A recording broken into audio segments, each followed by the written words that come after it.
Every day you open your Instagram and there is someone new posting about packing their bags, moving to Misr or Saudi to learn the Arabic language. And you say to yourself, Inshallah, one day I'll be able to do the same. But the truth is, if you can't do it now, then you'll never be able to do it. Take this from someone who actually traveled overseas to study the Arabic language. See, if you're in the UK or the US or anywhere you are, you have more than enough resources at your disposal to learn the Arabic language to the extent where you can understand the Quran. But here's what most YouTube videos won't tell you. And that is that learning the Arabic language as a busy person in the West is going to be really hard. But guess what? It's also really hard in Egypt, which is why I said if you can't do it now, then it's likely that you'll never be able to do it. And the sooner that you accept the journey is not going to be easy, the sooner you'll actually make progress. You know what kills most people's Arabic journey? Unrealistic expectations. They see someone on Instagram who perhaps has studied the Arabic language in Medina for 3 years and they think to themselves, I can do the same. So he goes, he gets himself an app and he studies 10 minutes per day. And he thinks that this way he will accomplish and attain what the other person has achieved. But unfortunately, what a lot of people do not understand is that in order for you to achieve a good level of fluency and comprehension of text, you need to dedicate at least 600 to 800 hours of study. And if you're studying 1 hour a day, for instance, then that's 2 to 3 years. But what you find is most people quit because they do not see any results in 6 months. And so what I say personally is, instead of trying to find that perfect hour in order for you to study the Arabic language, break 60 minutes into increments. 20 minutes, for instance, in the morning for vocabulary review. 30 minutes of passive listening, for instance, when you're commuting to work, whether that's by train or driving. These are all perfect opportunities for a person to have their headphones in, or, you know, when you're driving on your Bluetooth, just listening to Islamic lectures, podcasts, cartoons, and etc. And you can say also maybe 20 minutes of reading before bed. And that could be anything like a basic book of literature or something from the Bayna Yadayk series. All this collectively, consistently, will enable a person to enhance their ability when it comes to the Arabic language. And you shouldn't undermine all this effort and all these minutes that you're putting in, because over time what you're doing is you're compounding, and the results will speak for themselves, inshaAllah ta'ala. Which takes us to the next point. Be selfish with your time. Because we're in a fast-paced environment, you need to be measured and even selfish to become fluent in the Arabic language, especially if you're living in the West. Use every idle moment and habit stack on moments like transit, cooking, shopping, whatever you're doing.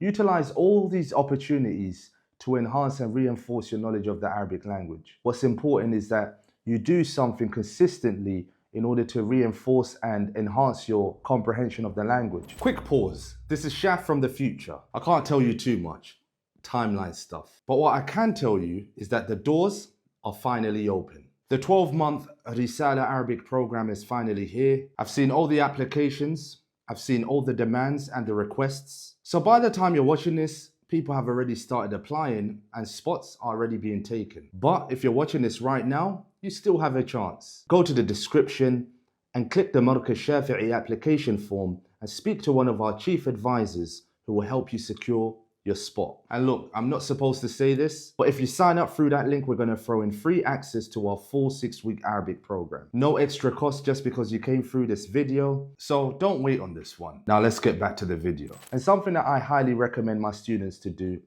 is something like creating a digital environment. Why? Because when you look at the students who excel, especially those who study the Arabic language abroad in Arab countries, it's because they're immersed in the language, they're immersed in the culture, and they're surrounded by people that are constantly using the language on a day-to-day basis. So what you have to do in order to manipulate or replicate what seems or maybe similar to that sort of environment is creating your own digital environment. And what I mean by that is actively create a playlist on your phone. So you have a section just for cartoons of various levels. So beginners, intermediate, advanced. And I'll mention a few examples in the description. If you want to also listen to Islamic related content, then there are scholars, and try to be varied. I've mentioned this before in one of my other videos. Try to be varied in the scholars that you listen to. I don't just mean in terms of subject matter, but I mean in terms of like speech pattern and region. So scholars from Yemen, scholars from Saudi, scholars from various parts of the world who might have a different dialect, in order to familiarize yourself with a different way of speaking. What you could also have in your playlist are segments or extracts from news reports. This way you can vary, right, your listening experience, and you can enhance and see how words are used differently and how sentences are structured differently. Now, you see, back when I was in Egypt, something that I didn't realize is how many advantages I had. But also, I was very purposeful and very deliberate in how I approached my entire journey over there. I stuck myself in a house, in a shaqqa, in a flat, with a group of brothers, French brothers, who didn't speak a word of English.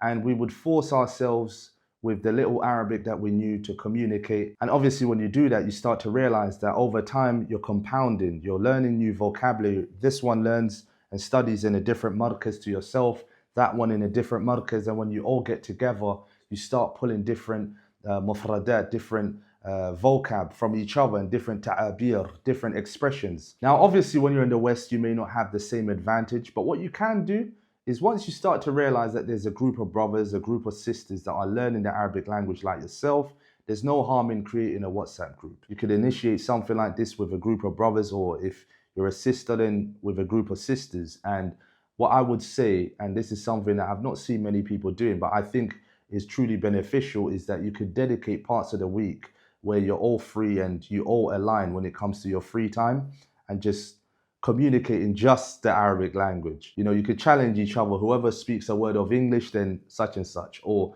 you know, whoever's stuck on a particular word, then someone finds it, or you push each other to look for it in the dictionary and then get right back into the conversation. But also going back to my journey, something that I would do is that when I would commute, I would always practice my i'rab, because my teacher, Ustad Khalid, was always particular and he's very pedantic when it comes to detail. And when you're given the i'rab, then you have to quote the entire syntax. If you want to do the same, then I think the only way that you can replicate the likes of that is when you're commuting to work, for instance. If you're traveling by train, it could be 30 minutes, 40 minutes, an hour. You could utilize that time as well. Revise a lot of the mufradat and look at the sentences, or create stories prior and read over them, read over them, read over them. That way it just etches in your mind. Obviously, in alignment with what I said before in my previous point of creating a digital playlist, try and make it fun, try and make it interesting. Don't be too rigid and regimental with it. You can also have like cartoons or animations that are dubbed from English to Arabic. That way you can make it fun and interesting for yourself, right? It starts to feel organic and less forceful. And of course, Quran. Quran is one of the best ways for you to enhance your Arabic, okay? Because obviously it was revealed in the Arabic language, and something that people try to do, they try to hasten their experience when it comes to comprehension of the book of Allah Azza wa Jal.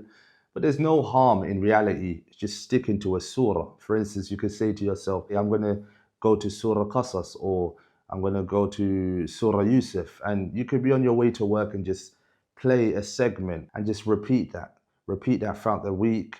And you'll start to notice certain words coming out, certain words sticking out. And that way you're enhancing your listening experience, you're enhancing your understanding of the Arabic language. But what's important is that you take steps, like, you know, baby steps. This is how babies learn the language. This is how children learn the language. Constantly being reintroduced to certain things that you've already learned before, but they've slipped your mind, or just constantly throwing yourself into the deep waters and just challenging yourself to see whether you can understand other parts of the Quran. Overall, what you'll start to notice in as short as 2 weeks, your Arabic just explode. And remember, overall, it's not about perfection. It's about consistency and constantly, as well as actively, putting yourself in a position where you're improving on a day-to-day basis. And now the last thing that will get you to 80% of the experience is weaponizing every resource. Right now in 2026, you have access to resources that students 20 or even 50 years ago couldn't even dream of. Free resources, high quality courses, resources that scholars used to travel months to access. But here's what I see constantly. Someone buys 5 Arabic textbooks, downloads 10 apps, subscribes to about 50 YouTube channels and doesn't use any of them. Let me show you how you can actually weaponize what you have. When it comes to books, you don't need every book that was ever written in the Arabic language. But what you do need is one good book, one good series, and you finish it cover to cover. That's what's important. I recommend the Medina book series. They're structured and they're designed for self-study. So you pick volume 1, you finish it, you master it, and then you move on to volume 2 and so forth. For apps, pick one for vocabulary and use flashcards. So Anki is the best when it comes to this, and download an Arabic vocab pack, and that's all you need to start off with. Obviously, once you've got a good app on your phone, use that. Delete all the other ones, because at this point in your journey, it's all just going to distract you and slow down your progress. And obviously, when it comes to speaking, don't say I'm just going to speak one day. No, speak from today. Speak the minute you start learning the Arabic language. Join TikTok lives, go on Discord channels. It's all about engagement and interactiveness, right? Interact with other people like yourself who are also trying to enhance their ability to communicate, to develop their fluency, and etc. There are so many places to connect with like-minded students, and obviously the best place to start is the Quran. You'll find that a lot of brothers that go to the Markaz where the Quran is being memorized, these same brothers will most likely be learning the Arabic language like yourself. So create those connections, right? Build those relationships, and you'll also start to realize that once you start nurturing these relationships with these same brothers, ultimately what you're doing is nurturing your experience and your understanding of the book of Allah Azza wa Jal, because some of these brothers may be actively doing tadabbur over the book of Allah Azza wa Jal. Some of these brothers may be connected to other brothers that are studying in the Jami'at, and this will expose you to benefits that you may not have obtained had you just relied on yourself. Now, to conclude, if you're starting out, if you're a beginner and you're looking to master the Arabic language, I would say start with the basic grammar rules. And I've created a 50-minute to 1-hour video on this if you haven't checked it out on our YouTube channel. And if you're ready to go all in, structured lessons, live sessions, a real community, that's where you'll find the Risala Arabic program, which is a 12-month Arabic program designed for busy Muslims in the West. That's where we take everything that we've discussed in the video and actually build it into your life step by step. Both links are in the description, and I'll see you in the inside.